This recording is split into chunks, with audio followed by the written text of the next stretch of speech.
74년 전 춘천에는 사람들이 있었다. 군인과 11명의 경찰과 농사짓던 사람과 학교 가던 학생, 공장에 다니던 여공들, 그리고 피난을 포기하고 전장으로 뛰어든 시민들이 있었다. 6월 25일 날 상황을 보면 오전 5시가 되기 전에 북한군이 이미 폭력을 시작해요. 가장 강력한 무기가 탱크였죠. 이 탱크를 우리 국민들은 처음 봤죠. 임진왜란 때 거북선을 처음 본 외 수군들의 모습이라고나 할까? 총 한 번 제대로 못 쏴보고 무너지기 시작합니다. 그런 상황에서 춘천은 어땠을까? 정말 하늘이 도운 건지 전쟁이라기 며칠 전에 춘천에서 호병대대 훈련이 있었던 거예요. 군경 관항민이 혼연일체가 되어 싸워 이긴 제2의 행도대첩으로 평가하시는 가장 혁혁한 전공을 세운 호병 제16대대. 전군이 지금 다 후퇴하고 있는데 유일하게 육사단 7년대는 오히려 치고 올라가겠다는 생각을 가진 거예요. 그만큼 자신이 있어요. 대한민국의 첫 승리이자 전쟁의 판도를 바꾼 그날로 여러분을 초대합니다. 춘천 대첩 72시간.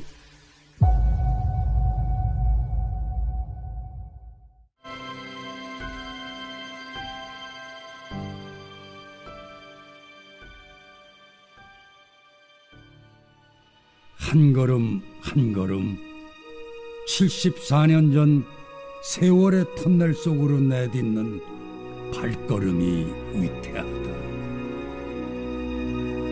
무섭고 두려운 기억 속으로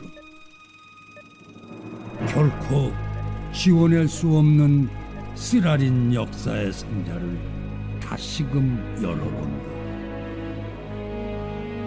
74년 전 영문도 모르고 총뿌리를 겨눠야 했던 그날 6.25는 그렇게 벼락처럼 닥쳐왔다.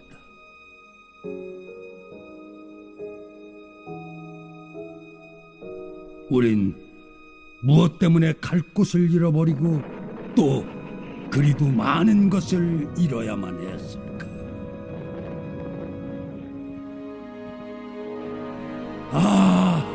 아프다. 되돌릴 수 없는 슬픔은 통증일 뿐이다. 영문 모를 전쟁, 그리고 피난길, 갈팡질팡 갈피를 잡을 수 없는 순간순간, 허공을 딛고 선 듯 발놓을 곳이 없었다. 상상할 수 없는 비극, 그렇다고 잊어서도 안 될 사실. 74년이 됐다고 6.25 답이 난 지가 시방 6.25 때를 알지 못하잖아요. 시방 시대 때는. 그러니까 6.25 때 그 전쟁한 사람들은 산 사람 시방 다 90이 넘었단 말이야. 얼마 안 돼요. 그저께 같은데 74년이나 됐어요. 여하간 6.25 때 그 이미군들 그 전쟁하는 거 보니까는 내가 겪은 일이니까는 죽지 않고 살았더니 다행이지. 나도 저 이북 저 평북 개천까지 갔다 왔어요. 개천까지 갔다 일사후 때 또 내려왔다가 또 올라갔다가 내려왔다가 그래. 그 이북 개천까지 나와서 갔다 온 사람이.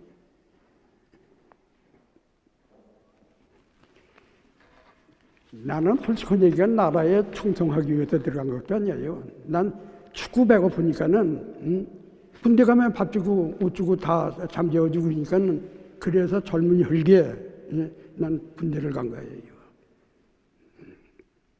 그리고 전쟁할 적에는 저 사람이 나를 죽이려고 그러니까 저거 안 죽이면 내가 죽으니까는 할 수 없이 죽이는 거예요. 내 지금도 이렇게 사는 게 너무 사람을 많이 죽여서 6.25 때 진짜 많이 죽었어요. 그리고 그 죄를 받는다고 내가 생각을 해요.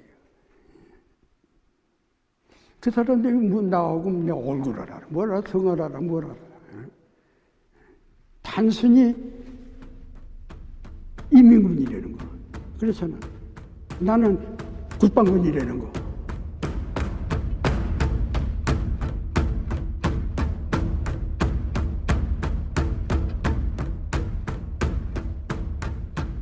소련과 중공군을 등에 업은 북한. 적화 통일을 꿈꾸며 작전명 폭풍을 실행한다. 작전명 폭풍. 북한은 폭풍처럼 밀어붙여 단숨에 한반도를 집어삼키겠다는 야욕에 불탄다.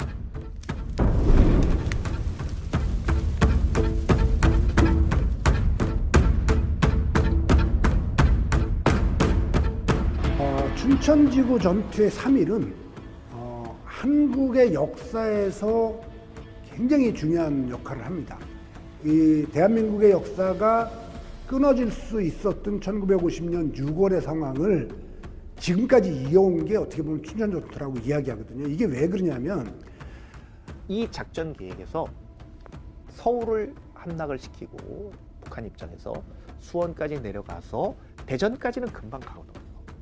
그런데 요 첫 단추에서 틀어진 게 바로 춘천이에요. 춘천에서 3일 동안 막으면서 요 3일이 비록 미약했지만 이 3일의 후과는 엄청났습니다. 이 3일.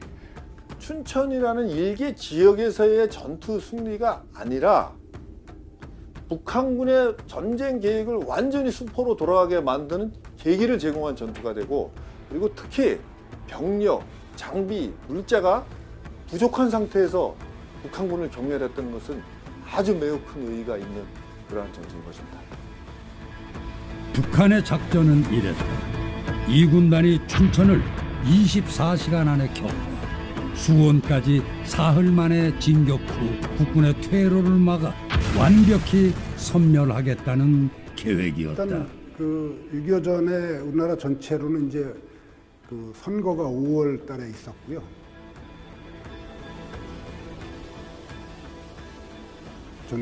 이 전체 선거가 있었기 때문에 계속 이제 긴장은 유지되는 상태고, 남북 간이 이제 통합 선거를 안 하고 남한만 선거를 하는 상황이다 보니까 그 굉장히 긴장이 있는 상태였었고, 이게 굉장히 장기화되면서 이 군인들은 휴가나 외출을 할 수 없는 그런 상황이었었죠. 그게 계속 진행이 되다가 그 선거가 끝나고 나서 6월 달이 들어서면서부터는 이제 좀 긴장이 풀어지게 됩니다. 왜 사람들은 이것을 그렇게 처음에 심각하게 받아들이지 않은 사람들이 있었느냐? 그 이전부터 수차례의 갈등과 이 전투가 있었기 때문에, 소위 말해서 국지전이 있었기 때문에 46년, 47년 홍천에도 있었고 인제에도 넘어와 가지고 있었고 여러 군데 있다 보니까 춘천 시민들은 이것도 그것 아니겠는가? 몇 번에 걸친 훈련이 된 거야. 뭐 또 빠방 포 쏘니까 또 어디서 간첩이 넘어왔던가 아니면 국지전이 있었겠구나라는 생각이 드는 거예요. 전방 38도선 근처에서 끊임없이 충돌을 야기시키고 있었습니다. 이는 북한군이 훈련을 하는 것도 있었고 국군의 방어 준비 태세가 어떠했는지를 실험하기 위한 그런 의도가 있었던 것이죠. 그리고 6월 24일에는 그동안 2개월 동안 경계태세 강화했던 것을 해제하면서 전군의 병사들 외출 예박을 실시하게 되는데, 한편 춘천에서는 약간 좀 다른 양상을 보입니다. 한 병사의 출현. 북한군에서 탈영한 그는 오로지 자유를 위해, 보다 나은 삶을 위해 목숨을 걸고 남한의 철책을 넘었다. 그의 등장은 춘천을 긴장감에 휩싸이게 만든다. 6월 19일 결정적인 사건이 일어나는데, 북한군 자주포 승무원이었던 박철호라는 그 병사가 귀순을 하게 됩니다. 그리고 진술을 들어보니 6월 12일부터 일주일 동안 강행군을 실시해서 이곳 신포리에 오게 됐고 곧 춘천을 목표로 공격을 할 것이다. 그리고 나는 이것이 무서워서 귀순을 했다. 이런 진술을 하게 됩니다. 오직 살고자 했던 귀순병사 박초류의 간절한 외침이 6.25를 예고하고 있었다.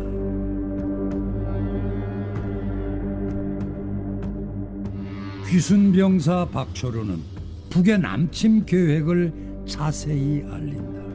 그러나 육사단 측에서는 고지곳대로 그의 말을 믿기 힘들었다.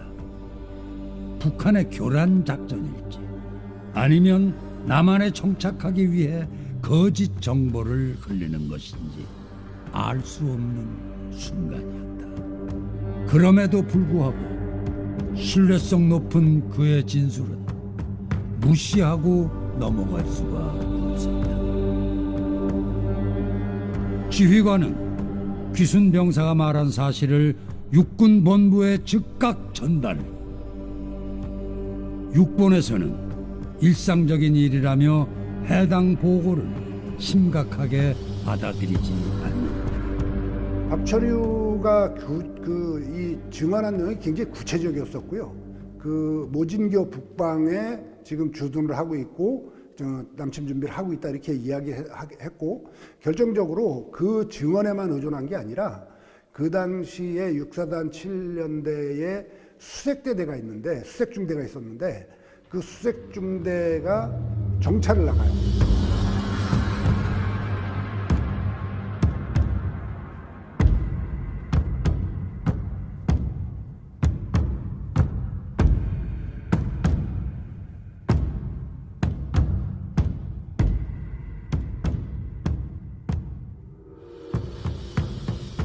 귀순병사의 증언이 모두 사실이었다. 전방으로 북한의 전투부대가 집결하는 것이 확인되었다. 정말 하늘이 도운 건지 전쟁이 나기 며칠 전에 춘천에서 호병대대 훈련이 있었던 거예요. 군경 관항민이 혼연일체가 되어 싸워 이긴 제2의 행두대첩으로 평가할 수 있는 가장 혁혁한 전공을 세운 호병 제16대대. 전군이 지금 다 후퇴하고 있는데 유일하게 육사단 7년대는 오히려 치고 올라가겠다는 생각을 가진 거예요. 그만큼 자신이 있어요. 대한민국의 첫 승리이자 전쟁의 판도를 바꾼 그날로 여러분을 초대합니다. 춘천 대첩 72시간